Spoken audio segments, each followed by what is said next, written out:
Fuck. My mic cut out. Fuck. Halfway. Fuck. Fuck.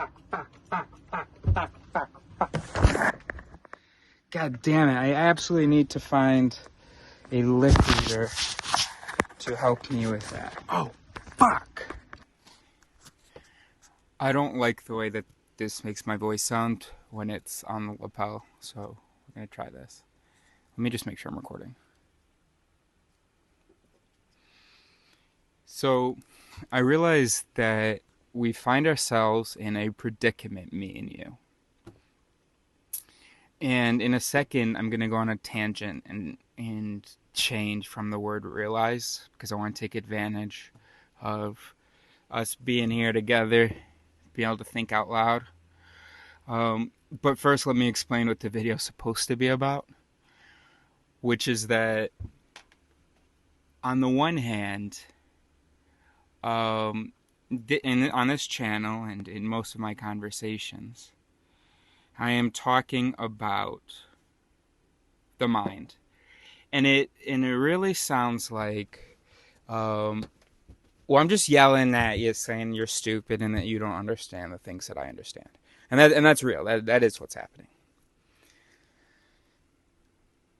So on the one hand, that's happening. On the other hand, I really want to encourage people to be intellectually humble, to recognize that no matter their confidence level, that their beliefs should be evaluated, or even their reactions.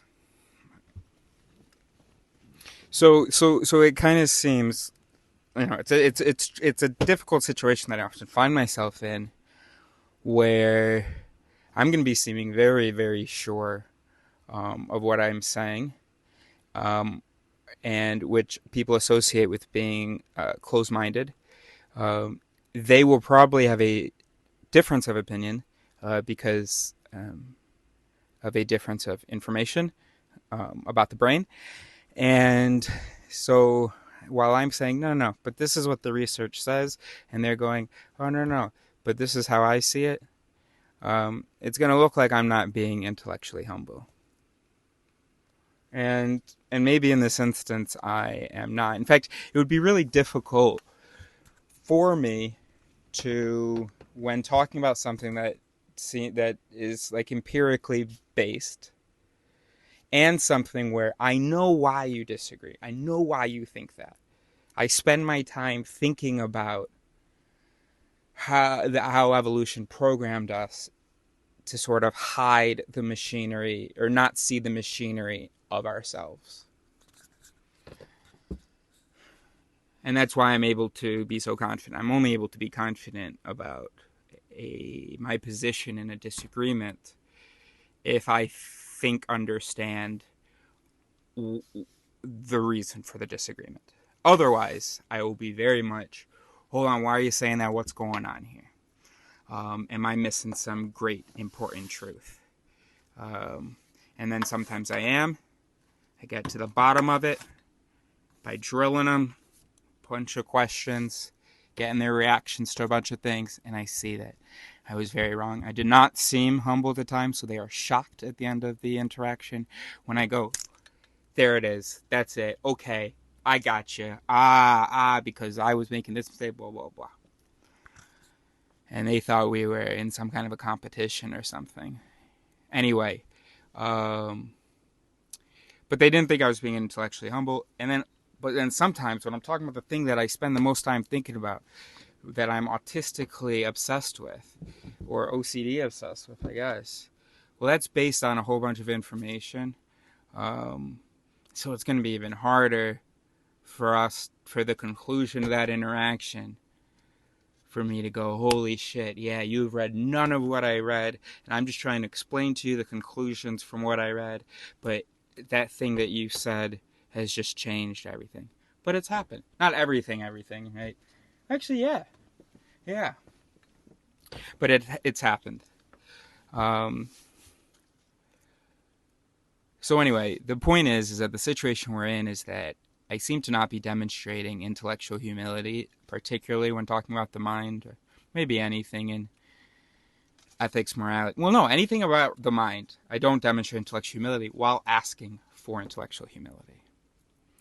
All right, so let's. I know you're ready now to hear the thing, but can we just do an exercise really quickly? Because I mean, you're watching this anyway, right? So, I mean, you've persisted through all my telling you how dumb you are and how you understand nothing and blah blah. You know, I mean, how many of you are like want to be on the same page with me and are actually understanding? And I'm just looking at you so angry, and I apologize for that. So anyway, so I said that I recognize that we're in a predicament. What does that mean to recognize something? See, our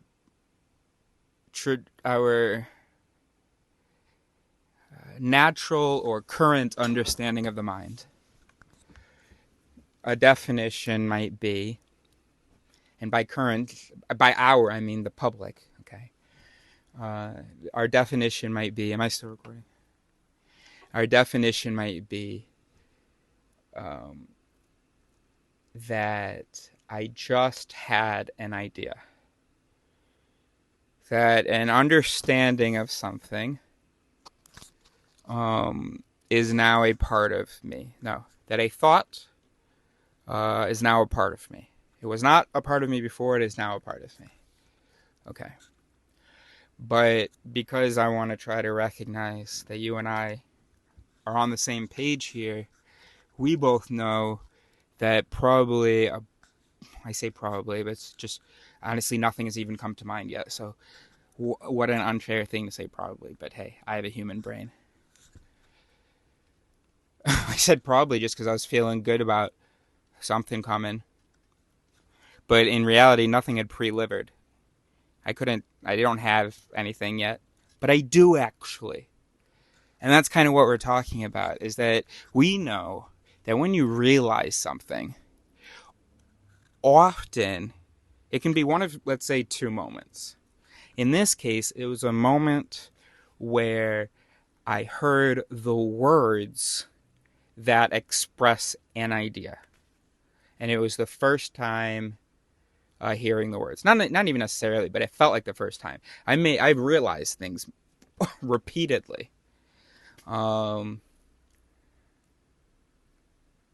know, how often do we realize that we shouldn't be, or that we should have listened to a certain person, or that we shouldn't, well, no, I don't want to give that example. So we won't say it's actually for the first time. Okay, so a realization is a moment when articulation of a thought pre-livers. Pre-livers meaning it doesn't necessarily come out of your mouth, but it becomes almost announced in the mind, where like it was heard, it was announced on the PA system, and maybe if you want, you could say it's reached conscious awareness, right? So I saw glimpses of the word and had the feeling that I had a sentence, and then triggered the speech production and saw as I was speaking that indeed I did have a sentence. But that idea, the origins of that idea is farther back than when A, it had words, or it triggered words, and B, those words were heard more globally in the mind. So I think that's kind of cool to say, to distinguish what we're talking about. So first of all, I guess there's some ineffable moment, right? Or some range of moments, or some range of time where the idea first occurred in the brain. Where, I mean, you could find the origins of each element, maybe. Some would be genes, some would be this experience, some would be the results of this other processing. We can do that maybe in like 1,000 years, or maybe 200 years. But anyway, you could also maybe identify the sum, when the sum occurred. So when the actual idea was formed, not just its elements, but the idea, but maybe it wasn't really circulating enough to have tapped those language centers. And I don't know that an idea really exists. I don't know that an idea really exists without words, or not as we typically would think of an idea. Otherwise, it's just an impression, a feeling, something like that. But if it, anyway, I think ideas are language dependent. So, like, how do we have language? Actually, not, thank God. Anyway, so there's the moment where the idea sort of happened in some part of the brain.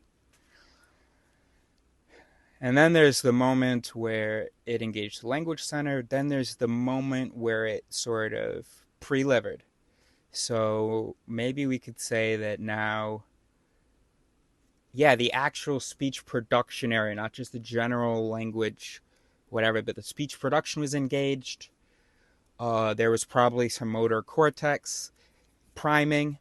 And now we are conscious of it, because words are actually sort of happening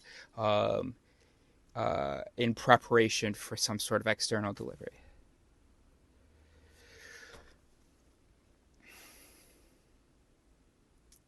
So instead of I just realized, I just heard. And now you can also, by the way, instead of saying I think or I feel or it seems to me or anything else, say I hear.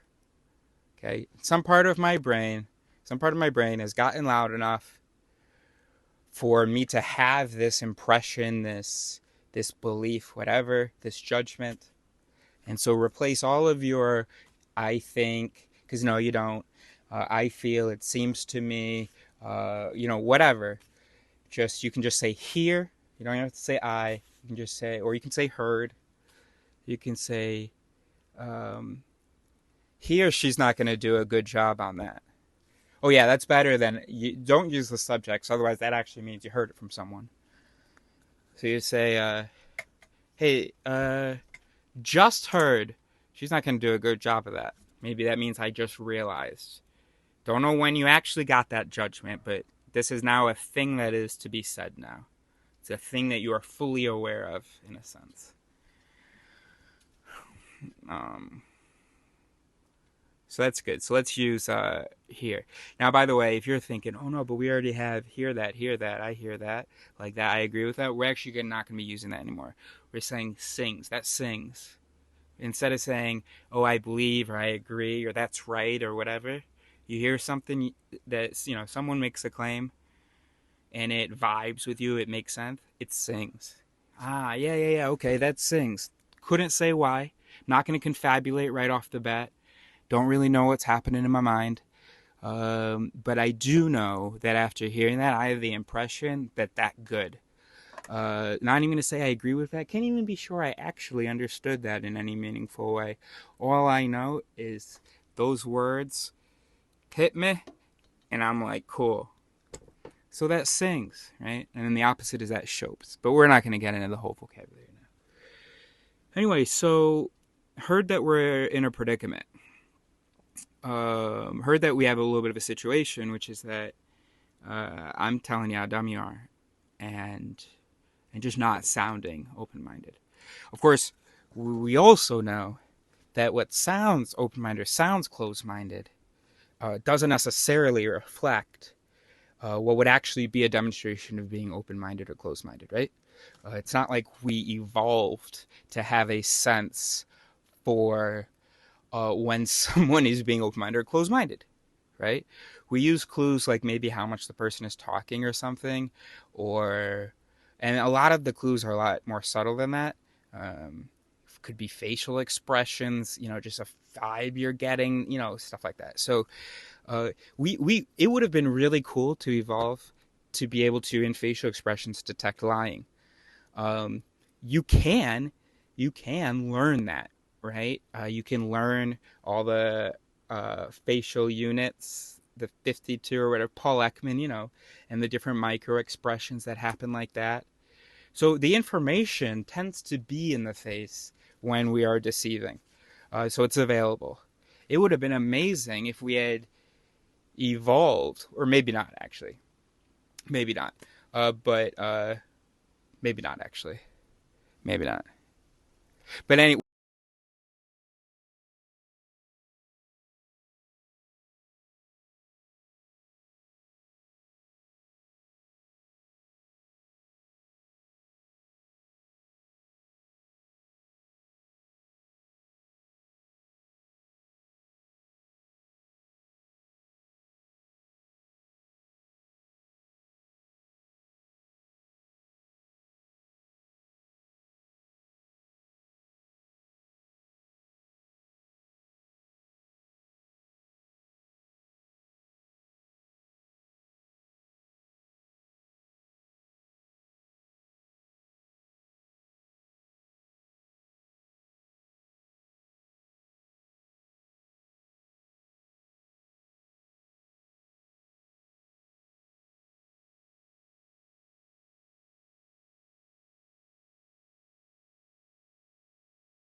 Fuck, alright, I'm just gonna continue hoping that I find a lip reader. Okay, so... Fuck! Fuck! I was so excited about this video. Fuck! So...